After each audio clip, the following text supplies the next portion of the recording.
मुंबई महाराष्ट्र से खबर। मुंबई के गोरेगांव नेस्को ग्राउंड में दशहरा रैली में महाराष्ट्र के उप मुख्यमंत्री एकनाथ शिंदे उद्धव ठाकरे ने जमकर बरसे।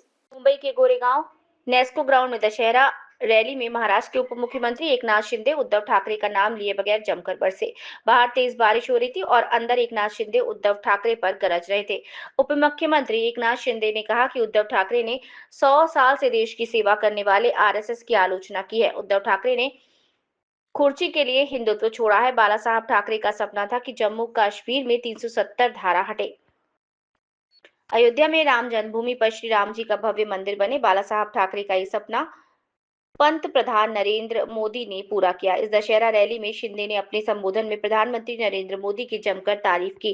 शिंदे ने कहा कि पहले देश में भ्रष्टाचार करने वाली सरकार थी, लेकिन अब नरेंद्र मोदी के नेतृत्व में देश आगे बढ़ रहा है। हम दिल्ली जाते हैं महाराष्ट्र के विकास के लिए, महाराष्ट्र की विकास योजना को गति देने के लिए, और वे 10 जनपद में मुजरा करने चाहते हैं। शिंदे ने कहा कि कोई भी माई का लाल मुंबई को महाराष्ट्र से अलग नहीं कर सकता। मुंबई महाराष्ट्र की, मराठी मड़ूस की, मानुष की और मराठी मानुष की ही रहेगी, ऐसा विश्वास श्री एकनाथ शिंदे ने जताया। महाराष्ट्र से Vande Bharat news bureau chief Vivek Bhinde की रिपोर्ट। एकही भ्रष्टाचाराचा आरोप प्रधानमंत्री मोदीजींवर करण्याची हिम्मत केली नाही। मी अभिमानाने सांगतो, बेदाग प्रधानमंत्री नरेंद्र मोदी यांचा देखील आम्हाला सार्थ अभिमान आहे। आणि म्हणून आम्ही दिल्लीला जातो, तुमच्यासारखे 10 जनपदला मुजरे करायला जात नाही, पैसे महाराष्ट्राच्या विकासाला आणायला जातो। आम्ही महाराष्ट्राच्या विकासासाठी पैसे आणायला जातो आणि 10 लाख कोटी रुपये जे आले महाराष्ट्राच्या विकासासाठी केंद्राने दिले। बाळासाहेबांचं स्वप्न पूर्ण कोणी केलं? राम मंदिर बांधण्याचं अयोध्येमध्ये बाळासाहेब म्हणाले, मला एक दिवस प्रधानमंत्री बनवा, मी राम मंदिर बांधेन आणि काश्मीरचं 370 कलम हटवेन। कोणी हटवलं? त्यांना तुम्ही टीका करताय। अरे मोदीजीने बाळासाहेबांचं स्वप्न पूर्ण केलं, त्यांच्यावर टीका करताय। आणि म्हणून मी आपल्याला सांगतो की बाळासाहेबांचं स्वप्न पूर्ण करण्याचं काम, या झोपडपट्टी विकास 40 लाख लोकांना मोफत घर देण्याचं स्वप्न बाळासाहेबांचं होतं। माझ्याकडे गृहनिर्माण खातं आहे।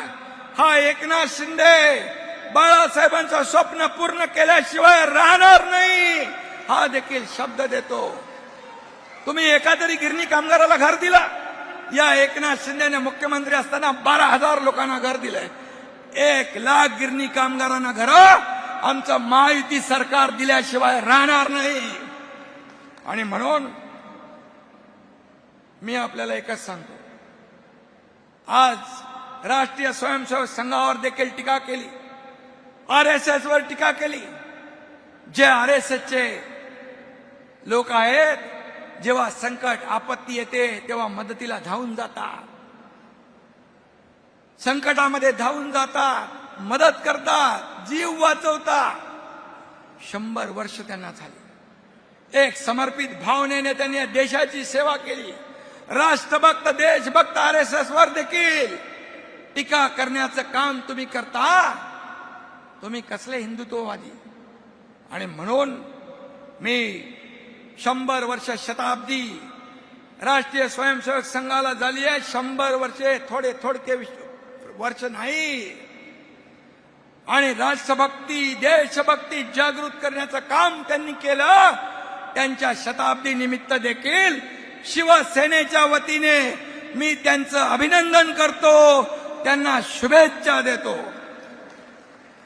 शेवटी शिवसेना देखील ज्वलंत हिंदुत्ववादी पक्ष आहे, बाळासाहेबांच्या विचारांचा पक्ष आहे, आणि त्यामुळे मी त्यांना शुभेच्छा देतो।